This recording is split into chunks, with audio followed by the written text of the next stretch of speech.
속에서 길을 잃었어.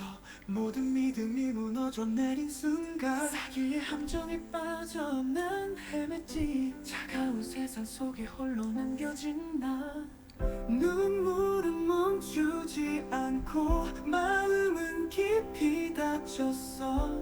희망이란 걸 잊고 살았던 나. 네, 안녕하십니까, 기학자님들. 또 우리 신림백화점 2641억 투입, 1000억은 어디로 흘러갔나, 자금을 추적해 본다. 이런 내용으로 또 우리 기학자님들 만나 뵙게 됐습니다. 우리가 처음 분양받을 당시부터 현재까지 자금이 어떻게 투입됐고 어떻게 흘러 들어갔고 지금 현재 상태는 어떠한가, 그리고 우리 계약자님들한테 우리한테 과연 얼마나 배당 받을 수 있나, 그런 것들을 말씀드리도록 하겠습니다.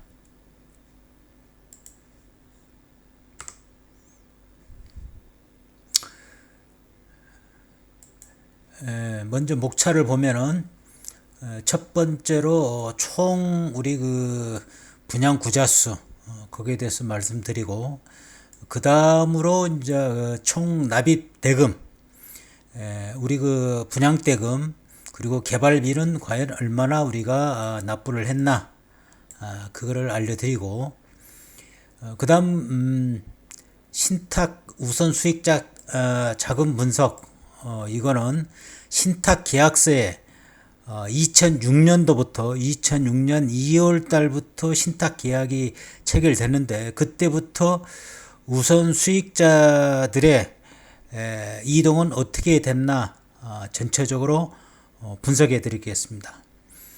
그리고 그 다음으로 우리 신림백화점 총 투자비, 총 투입 금액이 얼마인가, 그 다음에 투입 비용, 이게 투입 금액이 얼마인가, 그 다음에 총 투입 비용이 얼마인가, 그런 것들을 또 설명드리겠습니다. 뭐 이번 어떤 유튜브를 보면은 전체적인 자금의 흐름에 대해서 알게 될 것입니다.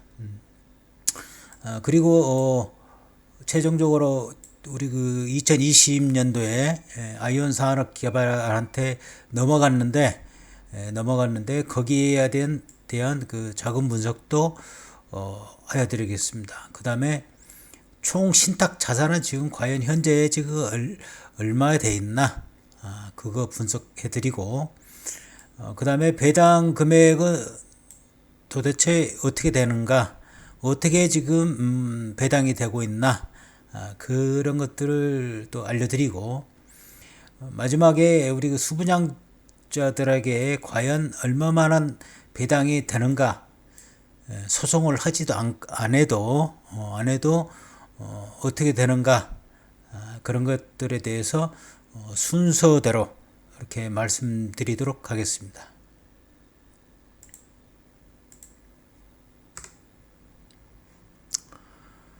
그럼 첫 번째로 우리 2006년도부터 2009년도 이 사이에 우리 신림백화점, CM백화점을 분양을 했는데, 그때 당시에 2008년도 4월 달에 우리 플레이셜한테 자료를 받아서 분석을 해보니까 그때 총 구자수는 1491구자다.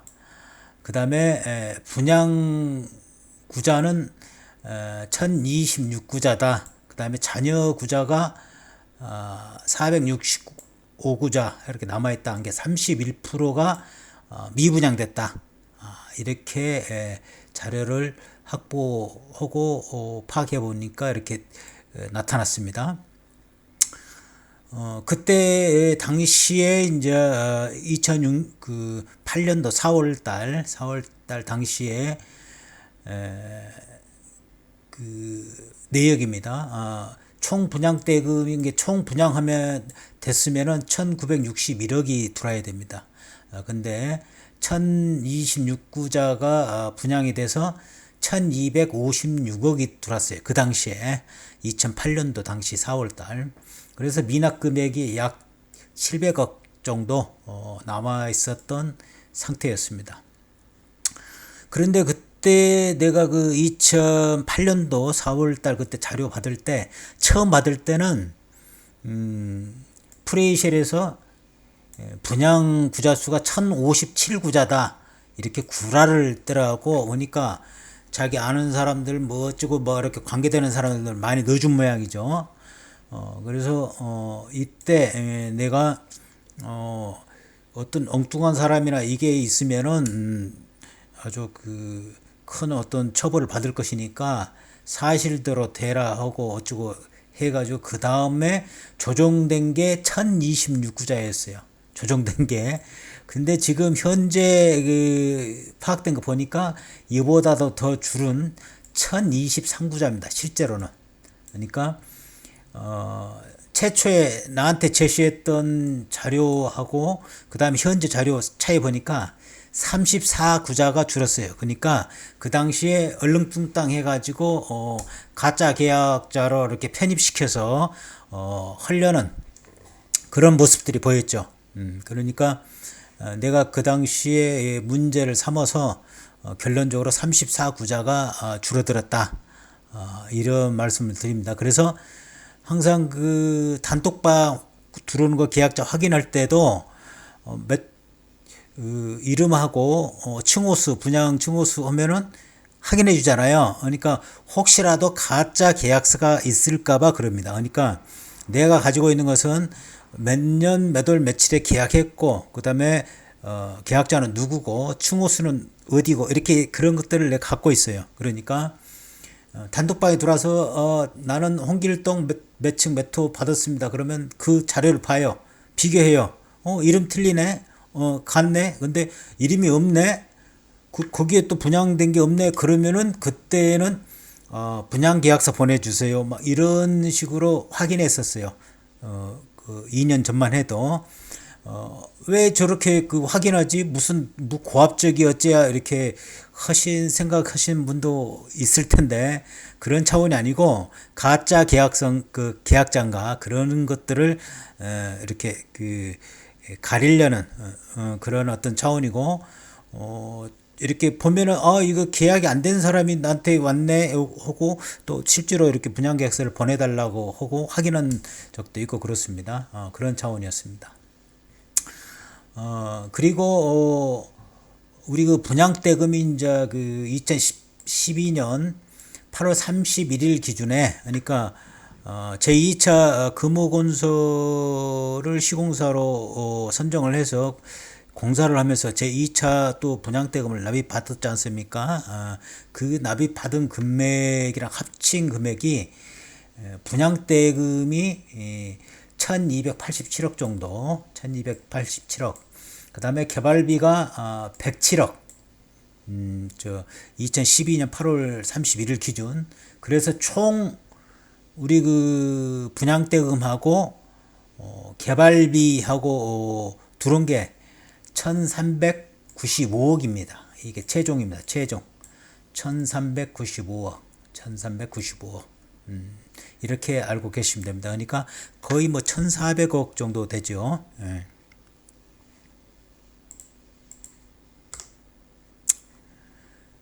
그 다음에 이제 우리 부동산 담보 신탁 계약서에 의한 자금 흐름이 어떻게 됐나 그런 것들을 또 분석해 드리겠습니다. 우리가 이제 그때 당시에는 어떤 신탁 상품이 여러 상품이 없었어요. 그때 당시 2006년도 당시에는 그냥 부동산 담보 신탁만 있고 그렇습니다. 그 다음에 그랬는데 그 뒤에 분양관리 신탁이나 이런 것들이 이제 어떤 건축물을 분양할 때 어떤 문제점이 많다 해가지고 2년 후엔가 이제 분양관리 신탁 상품도 나오고 막 그랬습니다. 그런 어떤 상황을 인지하면서 보시면 되겠습니다. 근데 우리는 이제 부동산 담보 신탁으로서 우리 그 프레이셀 시행사가 신탁사를 겨보자산 신탁으로 선정을 해서 이렇게 그 신탁 유탁을 했습니다. 이게 수탁자는 겨보자산 신탁이고 유탁자는 프레이셀이고 그렇습니다. 이렇게 신탁 그 관계가 이게 소유권은 우리 프레이셀이 갖고 있고 다만 유탁에서 어떤 다른 사람들이 가압류나 뭐 이렇게 그런 걸 두는 걸 방지하기도 하고 또 수분양자를 보호하기 위한 그런 것도 됩니다. 그래서 2006년도 2월 21일 날 최초로 신탁 계약을 체결했는데 그때 당시에 신탁 원본 가격이 209억 정도 됩니다. 209억. 그래서 처음 이제 했고 이렇게 사업을 이렇게 진행하려고 하면서 그 전에 이제 우리 그 DBR 산업개발에서 그렇게 처음 사업을 하려고 어떤 토대를 갖추었지 않습니까? 그러면서 이제 그 제2금융권한테 저축은행들한테 브릿지론을 받아가지고 했는데 그거를 명시한 겁니다. 첫째, 그때 하면서 2006년 2월 21일 날 이때는 농협이나 이거 PF 그가 들어오기 전의 일이라 그 DBR 산업개발에서 헌 저축은행 그 받은 거를 그대로 다 가지고 왔습니다. 그대로 이 저축은행들이 15군데인데 15군데 저축은행들이 1순위로 해가지고 들어왔습니다. 그때 약 우리 그 수익 신탁 계약서에는 895억으로 표시되어 있는데 이거는 채권 실질적인 채권 금액이 아니고 실질적인 채권 금액은 689억입니다. 그러니까 거의 700억 가까운 돈이죠. 그러니까 거기에 대한 어떤 또 1.3배를 해서 수익권 증서에는 그렇게 표시를 합니다. 130%로. 그래서 그 표시한 게 이 그 저축은행들 15군데를 전부 합쳐 보니까 895억 정도 수익권 증서가 발행됐다. 그 말이고. 그 다음에 이제 우방이 2순위자로 708억 정도 이렇게 들어왔습니다. 우방이. 그 다음에 이제 이 사람들은 이제 건물을 갖고 있던 그 당시에 건물을 갖고 있는 사람들인데 3순위자로 해서 208억 정도 이렇게 이게 실질적인 금액은 채권 금액이 아니죠. 좀 더 낮겠죠. 30% 130% 1.3배를 해서 한 수익 금액 그 수익권 증서니까 이보다 더 낮다고 보면 됩니다. 그래서 그 당시에 수익권 증서에 총 표시된 금액이 1812억 정도 됩니다. 그러니까 실질적인 금액은 1394억이다 이렇게 보시면 됩니다. 근데 이 우방에서의 어떤 이 금액은 사실상 퀘스천 마크입니다. 퀘스천 마크. 뭐 어차피 그 뒤에 협상해 가지고 뭐 합의 정산해서 합의금을 줬기 때문에 뭐 더 다루지는 않겠습니다.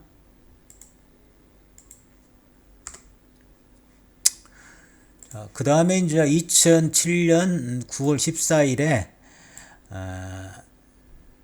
이 PF 농협으로부터 PF 자금을 800억 원을 받게 됩니다. 받게 되면서 수익권 증서에는 뭐 1.3배니까 1.3배의 금액인 1040억을 수익권 증서를 발행하게 됩니다. 수익권 증서. 이제 그러니까 이렇게 받아오면서 아까 그 저축은행들 있죠. 그거를 싹 말소시켜버리고 없애버리고 농협이 이제 1순위가 되면서 그거를 전부 갚아버렸죠. 브릿지론을 다 갚고 PF 자금 일으키면서 농협이 들어왔고 그 금액으로 아까 그 브릿지론 금액은 전부 갚아버렸습니다. 그리고 나머지 이렇게 그 순이자들은 그대로 됐고, 그래서 아까 그 수익 금액 그 저 전체 금액보다도 약간 더 올랐습니다. 1776억 이렇게 표시가 됐습니다. 2007년 최초 이제 PF 자금 하면서 들어놓았던 시기에. 그러니까 2006년도 6월부터 분양 계약이 시작됐는데, 이때 2006년도 6월부터 2007년도 거의 뭐 1년 동안 분양을 했는데 분양이 잘 안 됐어요. 왜냐? 이 PF 그 브릿지론만 있고 PF 자금이 들어야 이렇게 공사도 활성화되고 공사도 할 수 있고 분양도 하고 할 수 있고 그러는데 그런 관계가 아니었다 이거죠. 그래서 이제 계속 노력을 했겠죠. 그래서 노력한 끝에 농협을 이렇게 그 잘 이렇게 섭외를 한 것 같고, 농협이 이제 800억을 그 PF 자금을 대출해 주면서 이렇게 들어와서 했다. 그래서 그 CM 백화점이 활성화 잘 안 되다가 1년 정도 안 되다가 PF 자금이 들어오면서 그때부터 그 신문 광고도 더 내고 더 본격적으로 광고도 하고 해서 분양이 그때부터 막 된 것입니다. 그러니까 대부분 2007년 8월부터 이렇게 계약을 많이 했을 겁니다. 그 다음에 이제 2008년 5월 달에는 뭐 나머지는 같고, 약간 우방이 722억 정도였는데 약간 661억이 줄어들면서 그 줄어든 금액이 관악구청에 60억, 이게 세금입니다. 세금. 세금으로 이렇게 나눠지면서, 그러니까 이 우방이 이때 세금까지 포함해서 이렇게 그 수익권 증서를 발행한 것 같습니다. 그래서 그것은 맞지 않다고 판단하고 여기서 분리한 것 같습니다. 관악구청이 들어가야지. 관악구청까지 포함해서 오면 우방께 아닌데, 채권이 우방께 아닌데 우방이 그 가지고 있으면 안 되잖아요, 수익권 증서를. 그래서 이거를 분배를 했다. 똑같은 금액입니다. 이게 똑같은 금액인데 관악구청이 2순위자로 등재가 됐다. 이때부터. 그 말입니다. 그 다음에 이제 이렇게 공사를 이제 그 2009년도부터 뭐 이렇게 중단하고 못했잖아요. 그러다가 2년도에 이제 그 금호건설이랑 이렇게 그 해서 공사를 또 시공사를 선정해서 했잖아요. 그 시기에 우방하고 협상을 했어요.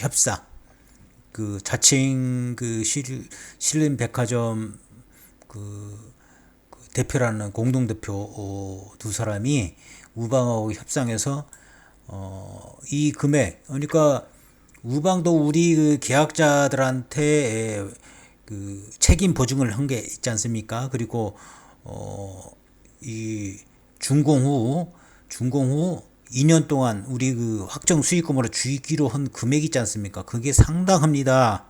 상당하고 하는데 그게 이제 그 우리 그 내가 이제 그 2008년도에 2009년도에 그 7월 달인가 그때 그 대구 그 지방 법원에 가서 막 그 채권 신고도 하고 하다가 이제 호주로 왔지 않습니까? 끝까지 이름 마무리를 못 지었지만, 그리고 이제 왔는데 그 뒤에 이제 어떤 협상 관계나 이런 게 내가 알았다면은 더 이렇게 좀 잘 했고, 그 다음에 공사나 이런 도급 계약 그 체결할 때나 이런 것도 좀 알았다면은 더 이렇게 그 공사가 잘 진행되고 또 이렇게 전부 이렇게 컨트롤할 수 있었을 텐데, 뭐 어차피 지나간 일이고 그거는 뭐 그렇습니다. 그래서 그때 그 우방하고 그 합의를 해서 26억을 지급했기 때문에 이게 전부 2013년 3월 5일자에는 전부 삭제가 됐습니다. 우방에 대한. 그래서 이게 금액이 이제 1114억으로 줄었습니다. 1114억으로. 그 다음에 우방은 뭐 2순위에서 이제 없어지고, 그 다음에 나머지는 똑같이 이렇게 됐습니다. 그러니까 이 금액이 줄어든 이유는 그때 당시에 협의해서 26억을 우방한테 지급하고 전부 채권 채무 관계 서로 주장하지 않는 걸로 합의해서 끝냈습니다. 그런 내용을 모르고 1그룹 2그룹 우리 소송을 냈죠. 우방까지 내가 넣어서 했잖아요.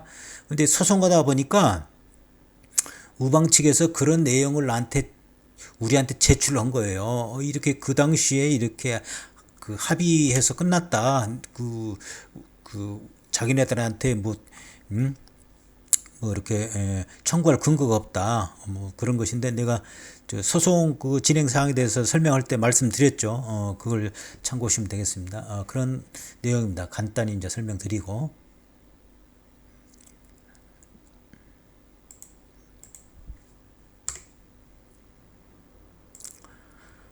그 다음 이제 우리 대주인 농협이 이렇게 사업이 지지부진하고 또 시행사가 무능력하고 좀 돌출을 못하니까 2014년부터 계속 자기네들 채권을 매각하려고 노력을 했던 모양입니다. 그래서 1차 그 채권 매각했는데 시행생인가 뭐 낙찰됐다고 하고 시행생 회사 관계자들이 막 안내문도 돌리고 이렇게 했던 모양인데 그렇습니다. 그러다가 2014년도 그 채권 매각이 뭐 안 된 것이고 그 다음에 2차로 이제 채권 매각해서 들어온 업체가 이제 중원에셋입니다. 중원업체, 중원에셋. 2016년도 2월 19일 날 중원에셋이 신탁계약서에 중원에셋이 등장하게 됩니다. 그래서 이때 중원에셋이 들어오면서 1순위로 이렇게 등재가 됐는데 중원에셋이 자산 매매 계약서를 체결하면서 대주 농협한테 부실 채권을 인수를 하는데 NPL이라고 하죠. 부실 채권을 인수하는데 돈이 자기네들 없으니까 제2금융권한테 이렇게 돈을 빌렸습니다. 제2금융권한테. 근데 빌리면서 거기도 순위를 다 1순위입니다. 이거 다 1순위인데 1순위 중에서도 공동 1순위, 공동 2순위, 공동 3순위, 그냥 4순위 이렇게 정해놨어요. 1순위 중에서도. 그러니까 차례대로 공동 1순위는 만약에 이 금액 먼저 공동 1순위가 이렇게 배당을 받는 거고 뭔 일 있으면은 그 다음에 그래도 남으면은 공동 2순위가 배당 받고 그래도 남으면은 공동 3순위가 받고 그 다음에 4순위 이렇게 받는다는 뜻입니다. 그리고 이 1순위고 그 다음에 진짜 1순위 자체에서 이렇게 순위가 또 나눠지고 그 다음에 이 1순위자들이 다 배당이 끝나면 그 다음에 2순위로 넘어가고 3순위로 넘어가고 그런 말입니다. 그 다음에 이제 특이할 사항은 이제 우리 공영석, 공현준, 이 사람들이 금액이 확 줄었죠. 13억 정도로 아까 200 얼마였었는데 13억 정도로 확 줄었고 그렇습니다. 그 다음에 관악구청은 뭐 그대로고 그런 내용입니다. 이때 우리 중원에셋이 자산 매매 계약으로 해가지고 양수 금액이 367억입니다. 367억. 이거를 2015년 3월 11일 날 계약 체결했고, 그 다음에 이때의 신탁계약서에 이때 2월 19일 날 이때 이렇게 등재했다는 것은 이때의 잔금을 다 치렀다는 이야기죠. 계약은 이때 하고 거의 뭐 1년 가까이 된 후 시점에 이때 잔금을 다 치렀다. 이 잔금을 그 1년 거의 1년 가까이 되는 그 시기에 돈을 준비했다. 이 돈 준비한 대출 받은 금액이 482억 정도 된다. 482억. 그러니까 이 중훈이 대출은 482억 정도 받았어요. 그러니까 자산 그 농협한테 준 금액은 367억이지만 그것 갖고는 안 되잖아요. 또 사업하고 뭐 여러 가지 이자도 줘야 되고 하니까 넉넉히 받았던 모양입니다. 그래서 482억을 받았어요. 그 수익권 증서에는 556억인데 이거는 1.3배를 한 그런 금액이고 진짜 그 금액은 482억 정도 받았다. 그리고 이 받은 돈으로 그 농협한테 돈을 주었다. 367억. 그리고 나머지 금액 가지고 자기네들 뭐 이자 그 내고 뭐 이런 또 사업에 대한 어떤 그런 돈도 지출하고 그랬다. 그렇게 참고하시면 되겠습니다.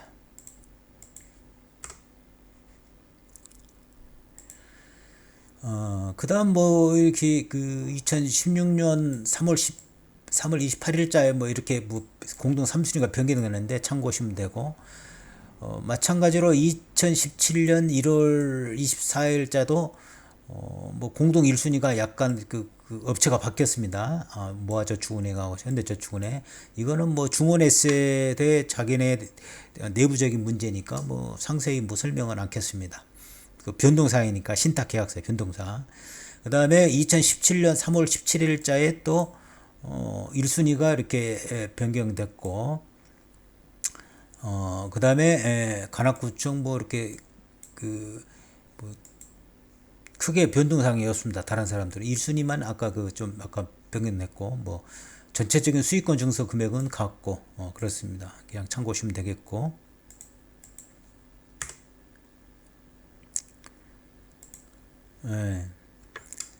그래서 이제 2017년 3월 17일자에도 이렇게 서로 뭐 김용우라는 질권자가 있는데 푸른에셋 또 그 수익권 증서한 사람한테 그 질권을 또 설정을 해서 이렇게 하는 내용이고 뭐 크게 뭐 이걸 뭐 참고 보시기만 하면 되겠습니다. 크게 그 염두에 둘 필요는 없고 다만 2018년 4월 9일 이게 아주 중요합니다. 이게 2018년도에 뭐 합의서 막 쓰고 질산해운하고 프레이시라고 합의서 쓰고 20억 프레이시를 주고 그다음에 칠산해운한테는 50억 주고 그 합의서 있지 않습니까? 그 합의서 쓴 시기입니다. 그 시기에 그러면 니네들이 어떻게 그 담보하겠느냐 해서 그 칠산해운이 그랬던 모양인데 그럼 그 대성 프로퍼티 앞으로 지금 저 수익권 증서가 지금 돼 있는데 그거를 니네들 앞으로 돌려주겠다. 그게 수익권 증서가 74억 정도 돼 있습니다. 그러니까 그거를 현금으로 이렇게 진짜 금액으로 환산해 보면 57억 정도 됩니다. 딱 맞아 떨어지잖아요. 57억. 57억을 지금 배당에 의해서 칠산해운이 지금 받아가는 어떤 상황입니다. 이거를 어떻게 막는 방법, 이거를 지금 뭐 다른 우리 몇 명이 이거를 했나 모르겠어요. 이거를 근데 지금 이게 칠산해운하고 중원하고 계약된 게 무슨 이런 내용이 들어가고 어떤 내부적인 어떤 이면 계약이나 그런 거를 우리가 확보를 한다 하면은 가능한데 그런 게 없다 이거죠. 다만 용역 계약으로 그렇게 했기 때문에 뭐 컨설팅 비슷하게 했기 때문에 이거를 쉽게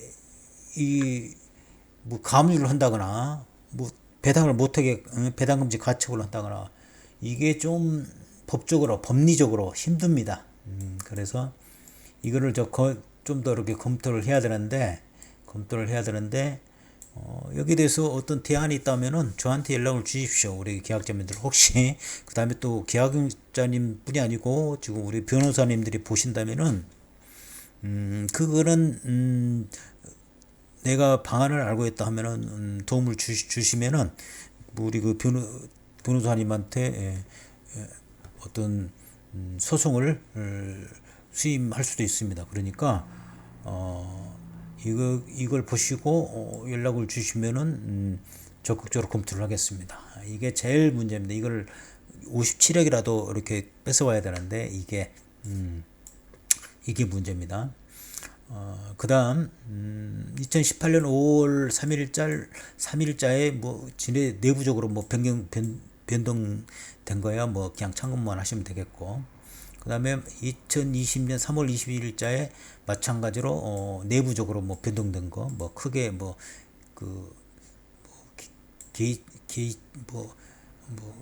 관심 들 필요가 없고, 다만 이거 칠산해운 대성 프로퍼티 이게 지금 57억을 우리 계약자들이 뺏어와야 되는데 너무 억울하지 않습니까? 칠산해운이 그 사업 약정서에 연대 보증을 하게 되어 있어요. 연대 보증을 하게 되어 있고, 그 법리를 어떻게 내가 한국에 있으면 그냥 뭐 이렇게 잘 변호사들하고 하고 막 할 텐데 여기서 그냥 나 혼자 이렇게 지금 하려니까 좀 진도가 안 나가는데 그런 어떤 이거는 복잡한 법리입니다. 그래서 그럽니다. 간단하지가 않습니다. 그리고 그 증거가 없기 때문에 다음을 보겠습니다. 그래서 그런 어떤 그 진행 과정이 있었고 복잡한, 그래서 그러는데 이제 마지막으로 2020년 9월 25일자에 이제 우리 사업장이 아예 공매라는 것은 공개 매각입니다. 그러니까 그 한국 그 자산관리공사 캠코에서 진행하는 공매가 아니고 이 신탁사에서 진행하는 공매입니다. 다만 그 한국 자산관리공사의 어떤 시스템만 이용한 것뿐인 것입니다. 그러니까 그 시스템을 이용하는 돈을 그 수수료를 냈겠죠. 그리고 어떤 모든 공매 절차는 자기네들이 주관합니다. 그러니까 캠코에서 주관했다고 보시면 안 됩니다.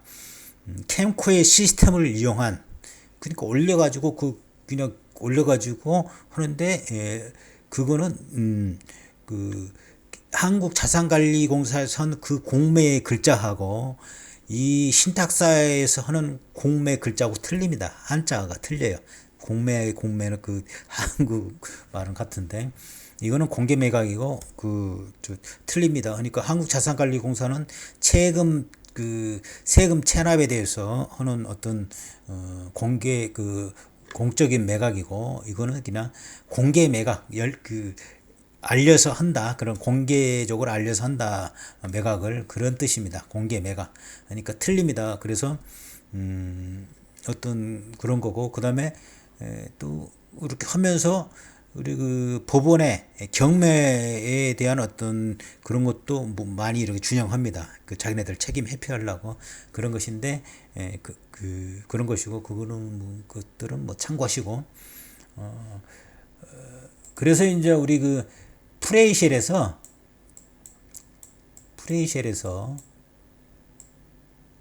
소유권이 완전히 이제 아이온 개발한테 넘어간 겁니다. 그러니까 결론적으로 말하면은 우리는 프레이쉘하고 관련이 있지 아이온 산업하고 관련이 없습니다. 아이온 산업 개발하고는.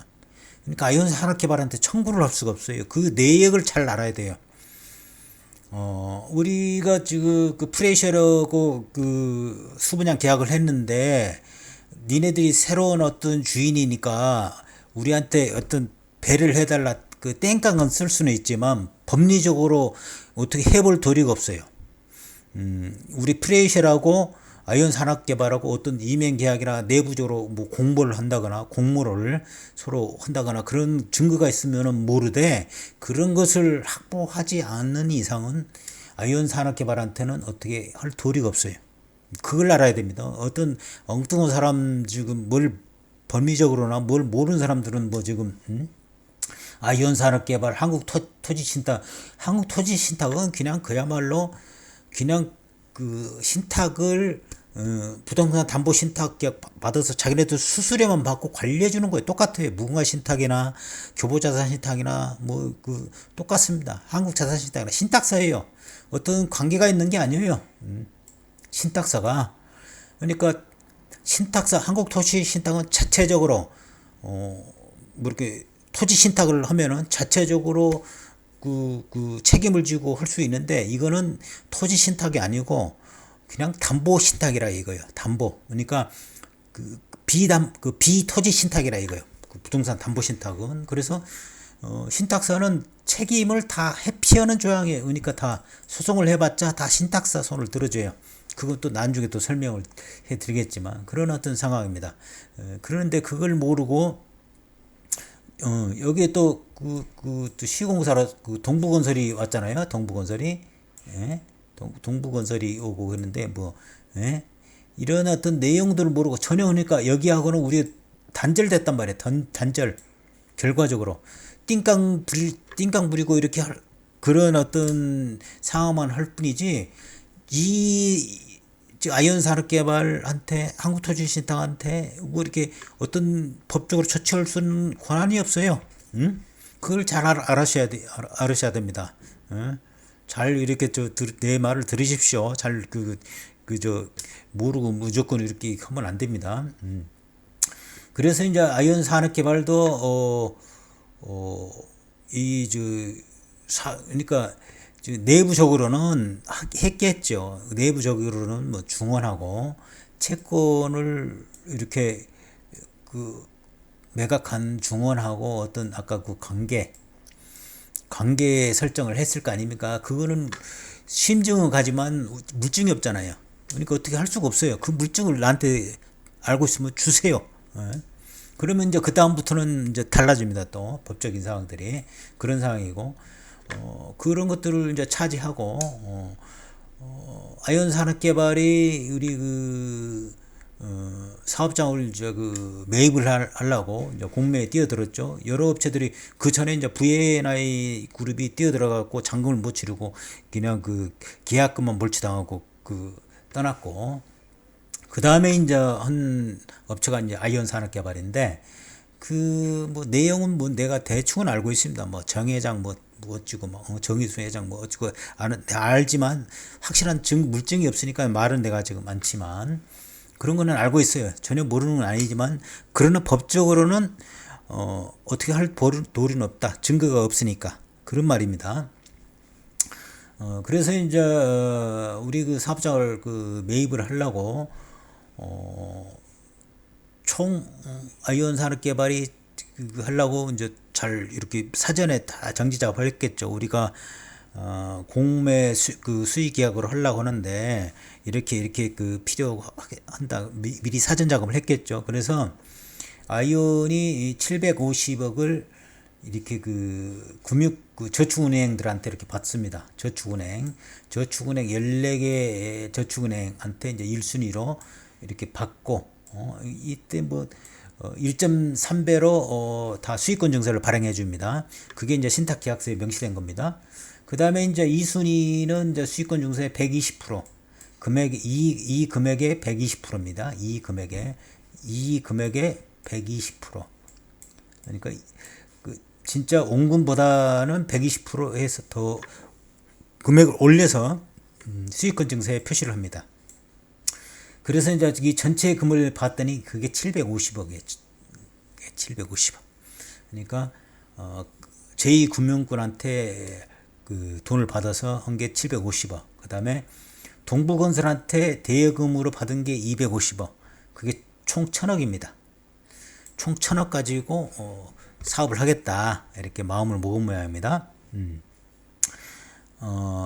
그리고 이제 동부건설을 이제 건설은 공사 도급 계약을 2022년 2월 21일부터 2024년 6월 21일까지 센트레빌 뭐 335인가 있지 않습니까? 그거를 우리 그 어떤 정상적인 어떤 프로세스라 하면은 작년 6월 21일 날 전부 완료돼서 끝났어야 돼요. 근데 그 하지를 못하고 이 금액도 250억도 돌려받고 그 돌려받았지 않습니까? 그러니까 동부건설은 철수한 것이에요.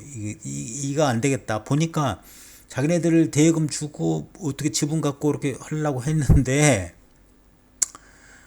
수익을 남기려고 했는데 우리 그저 우방처럼 우방도 그랬죠. 우방이야 어차피 시행그룹의 계열사니까 그렇지만 이건 뭐 어떤 인과관계가 없잖아요. 그러나 어떤 또 우리 아이언산업개발이 하면서 동부건설한테 또 많은 어떤 제안을 했을 거 아닙니까?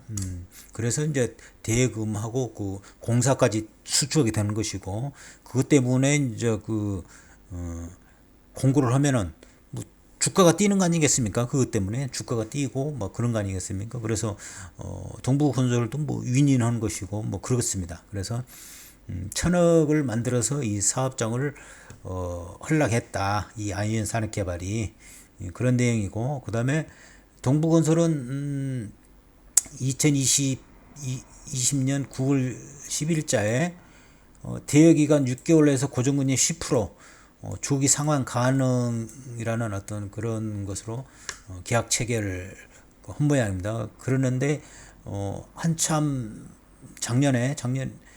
재작년에 이걸 또 돈을 회수해 갔죠. 더 이상 이 사업장은 딱 검토해 보니까 오래 끌 수밖에 없는 구조다. 사업을 바로 진행할 수 없는 구조다. 그런 거를 인지했겠죠. 그렇습니다.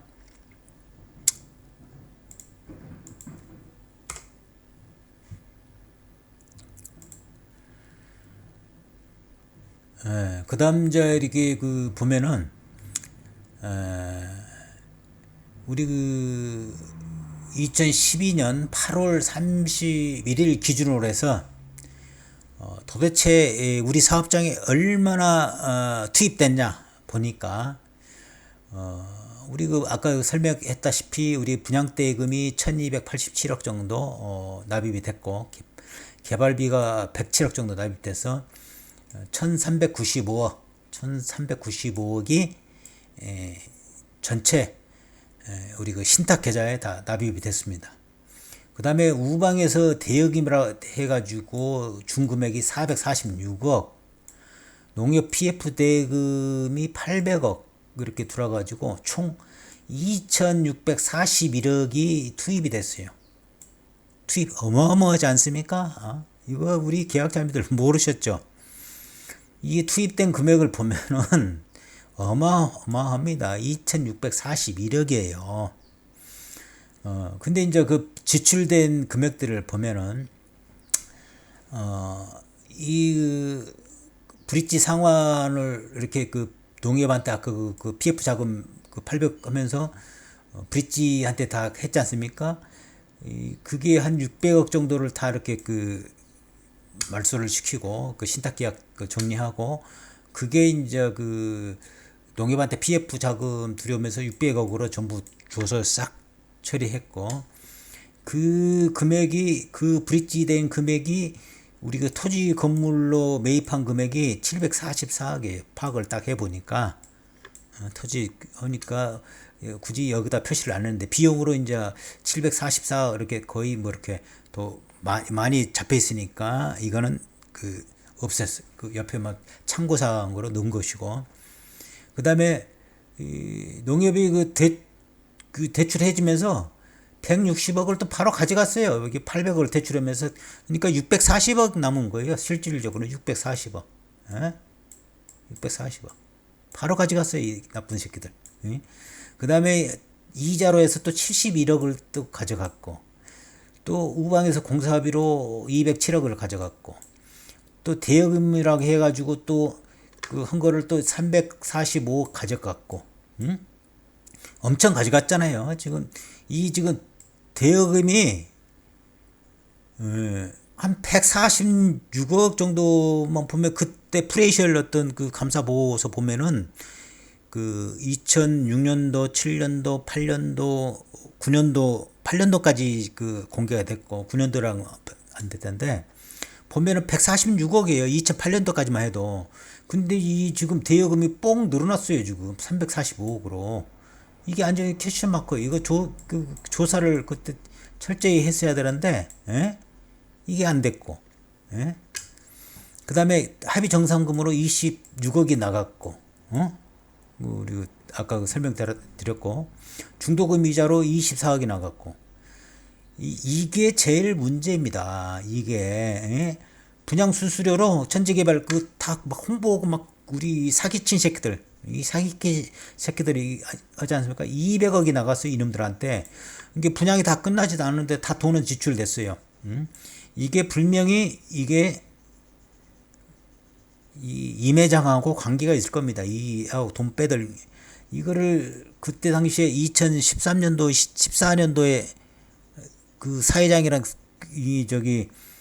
형사 고발할 때 내가 그걸 알았으면 이걸 넣어라. 그때는 공소시효가 안 지났기 때문에 이걸 넣어서 하라고 냈는데 무슨 유사 수신 행위로 넣고 사기로 넣고 했는데 이것만 해도 금방 나왔을 텐데 이거는 그 법리적인 게 아니라 이거 돈 자금을 주체를 밝혀야 되니까 오락에서 어디다 썼나 그 자금 계좌 추적하고 그러면 되는 거 아닙니까? 이게 아마시아 이 새끼들 다 끝나는데 무슨 활동도 안 하는데 이거 지금 다 지금 임 회장이 만든 어떤 그 회사들 아닙니까? 이걸 조사를 해야 되는데 안 해갖고 지금이야 뭐 공소시효 끝나가지고 뭐 이게 제일 문제였는데 이거 200이요. 그다음에 이 우방에 대한 좀 초과 지출된 거 이거 하고 이거를 제대로만 조사했어도 했을 텐데 좀 아쉽죠. 그다음에 DBR 산업개발에 이제 그 해약금하고 뭐 기타 여러 건으로 83억이 지출됐고 또 사업건으로 해서 32억이 지출됐고 뭐 상당히 저 DBR 산업개발한테 지출됐죠. 110 뭐 5억 정도, 115억 정도, 뭐 이렇게 지급됐습니다. 그래서 총 지출된 게 이 합쳐 보니까 총 지출된 게 1,896억이에요. 1,896억. 이 금액에서 이 금액을 빼 보니까 745억이 공중의 의도로 사라졌어요. 745억에다가 이 금액들 200억 그 다음에 여기 한 100억 200, 300억 한 1000억 정도 한만 보수적으로 잡아도 1000억 정도가 지금 어디 사라진 거예요. 뭐 시행사의 뭐 급여 뭐 이런 것은 얼마 안 되지 않습니까? 그거 뭐 다 보수적으로 잡아줘도 1000억이 어디 가버렸어요. 1000억 증발. 이런 그 수사를 제대로 하는 거예요. 딱 이거만 본다 하더라도 이걸 뭐 참고하시면 되겠고.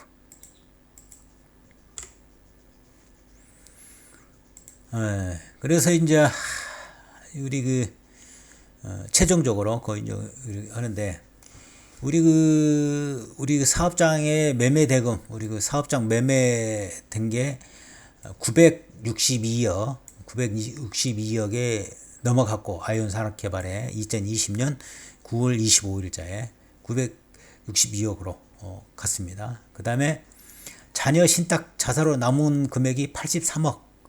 이거는 저기 V&I 그룹 있죠. V&I 그룹에서 자기네들이 그 사업하겠다 해서 계약금으로 공모에 참여를 했지 않습니까? 150억을 했는데 계약금 몰치당했지 않습니까? 잔금을 치르지 못해가지고 그래서 소송을 해가지고 했는데 그래도 한 66억 정도는 찾아갔어요. 66억 정도. 66억 정도. 그러니까 거의 뭐 44%는 찾아가는데 그래도 이거 85억 정도를 못 찾아갔으니까 얼마나 억울합니까? 그러니까 어떤 확실한 어떤 공매나 경매에 참가할 때 어떤 대책이나 그 자금에 대한 확보가 불안정하면은 참가하면 안 됩니다. 그걸 확실히 그 해결 못해서 이런 어떤 V&I 그룹은 뭐 이렇게 휘청했죠. 83억이면 이거 뭐 얘들 뭐 장난입니까 이거? 엄청 휘청했을 겁니다. 그래서 그 신탁 자산으로 전체 그 금액이 1,045억 정도 이렇게 남아 있습니다. 남아 있고 그 다음에 우리 그 무궁화 신탁에서 배당 금액으로 이렇게 잡아놓은 게 756억 정도 됩니다. 756억.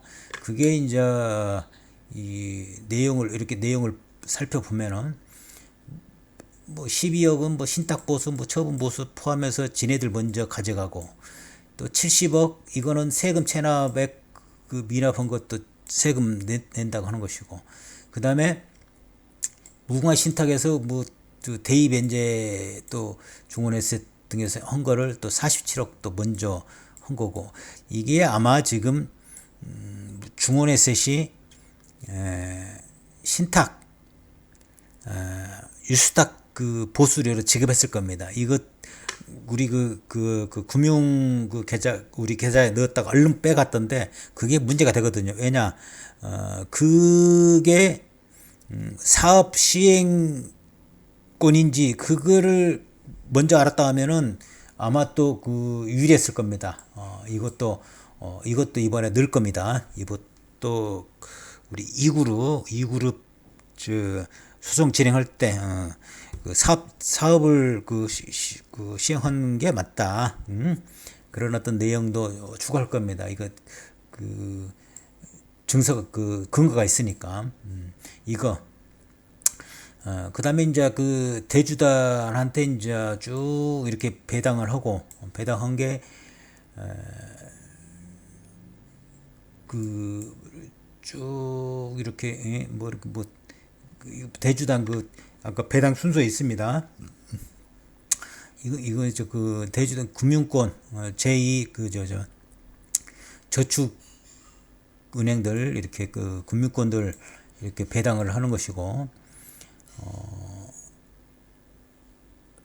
이런 거는 뭐 그 배당표 최초의 그 무궁화 신탁에서 배당표에서 이렇게 했으니까 그걸 참고하시면 되겠고 뭐 이게 중요한 게 아니고 그걸 합쳐 보니까 756억입니다. 756억 여기 756억 그걸 빼고 그 다음에 건물 부가세 매매할 당시에 이 962억이 들어왔는데 그 부가세 건물 부가세니까 빼야 될 그 납부를 해야 되지 않습니까? 그걸 빼야 되니까 15억 정도 그게 부가세가 15억 정도 됩니다. 빼 보니까 273억 정도가 남는다. 273억. 270 배당하고 273억 정도가 남습니다. 배당하고 어떤 말을 할지 눈치채셨습니까? 우리 사업장을 전부 공매 그 매각해서 넘기고 다 대주단이나 이렇게 줄 사람들 다 배당하고 남는 금액이 배당 금액이 273억이다. 그런 말입니다.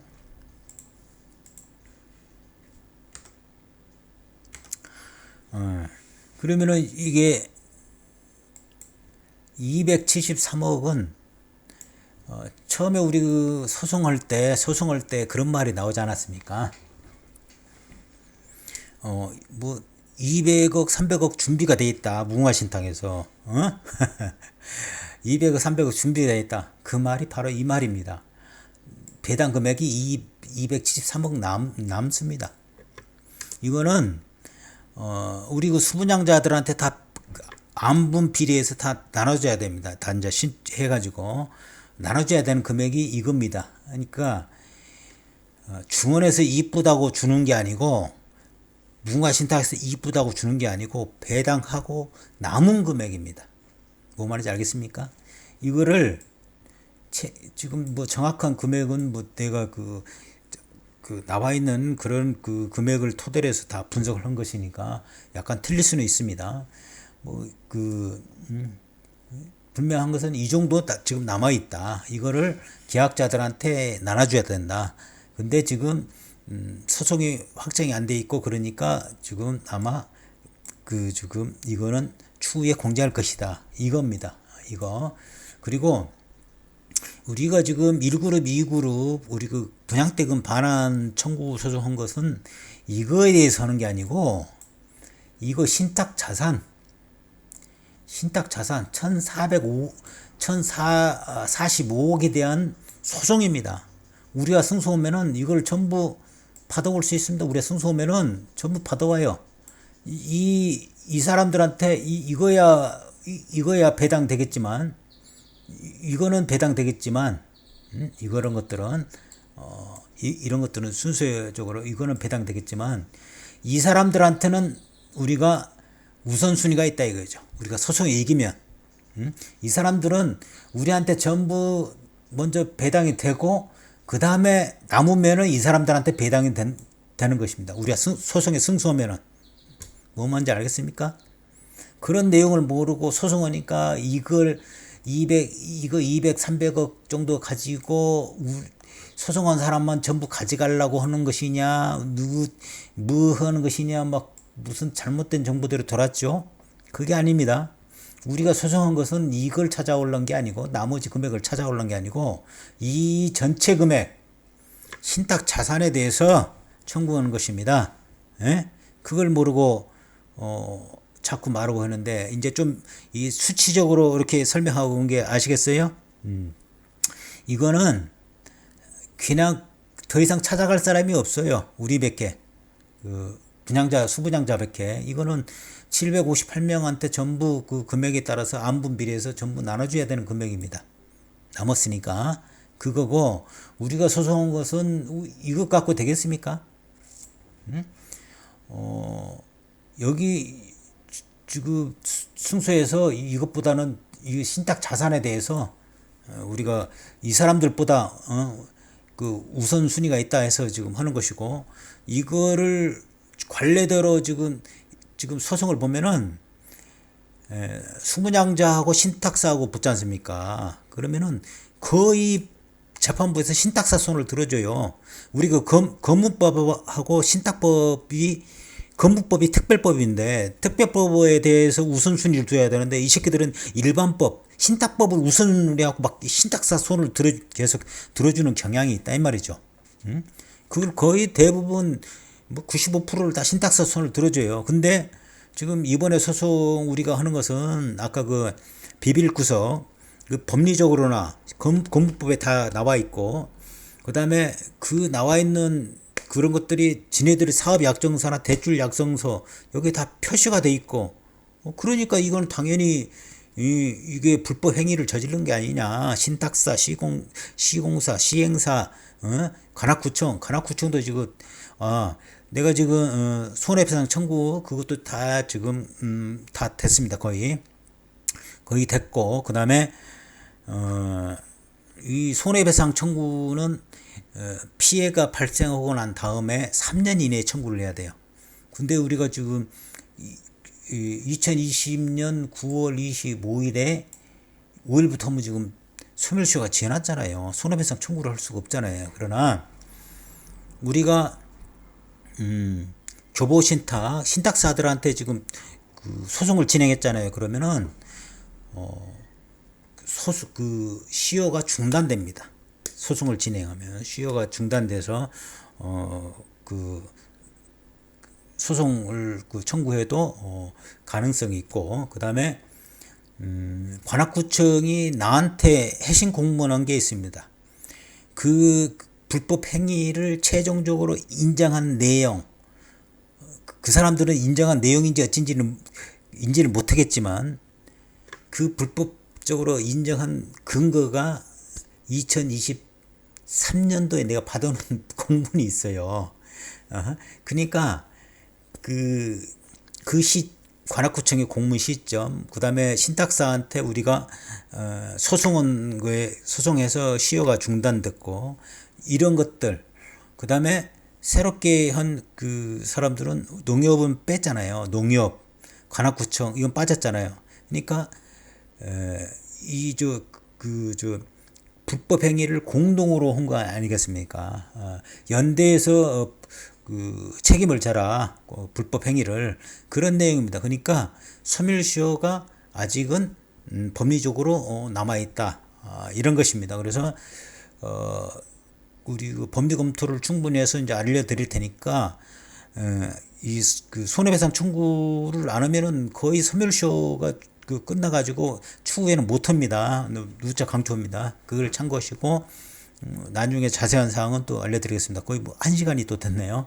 그러니까 이야기만 했다 뭐 이렇게 그 워낙 중대한 이야기들이니까 내가 막 말이 길어지는데 오늘은 이만 마치고 이런 것들을 충분히 그 감안해서 내가 하는 이야기들은 잘 새겨 들으시고 이렇게 뭐 긴 시간이지만은 끝까지 그 듣고 보고 계속 하란 말이에요. 이렇게 엉뚱한 소리 말고 그다음에 공지하면은 그대로 따라주면 되고 그럽니다. 그래서 그 어떤 그 시기를 놓쳐서 소멸시효가 지나서 시기를 놓쳐서 좀 우리가 하는 것들은 좀 그 어떤 법적인 것들을 또 검토를 해봐야 돼. 간당간당합니다. 그게 뭐 그 중속 중복재소나 뭐 기판력 조촉이나 뭐 비슷합니다. 소멸시효도 마찬가지입니다. 소멸시효 지나면은 안 됩니다. 그러니까 3년이니까 그걸 잘 감안하셔가지고 되면은 저쪽 그 소송에 승소한 거 보고하자 하면 그 사람들은 안 됩니다. 소송 그 3년 지나버리면 안 돼요. 지금 이미 지났고 하는데 그 지금 내가 갖고 있는 그 기간도 얼마 남지 않았습니다. 그 관할구청이나 그 공문 받은 시점부터. 그러니까 그 우리 소송의 결과 보고 하자 뭐 이러면은 그 다 놓쳐버리고 뭐 다음에 아까 그 남아있는 금액 한도 내에서 이렇게 안분 비례해서 받는 수밖에 없지 또 추가적인 어떤 그 비용은 못 받는다. 이렇게 생각하시면 되겠습니다. 오늘은 장시간 또 이렇게 했는데 또 다음에 또 새로운 소식으로 우리 계약자님들 뵙도록 하겠습니다. 자, 오늘 수고하셨습니다. 다음 시간에 뵙겠습니다. 하지만 그때 네가 다가왔어. 나를 일으키는 희망의 손길, 꺼져가던 내 빛을 다시 밝혀줘. 너와 함께라면 다시 시작할 수 있어.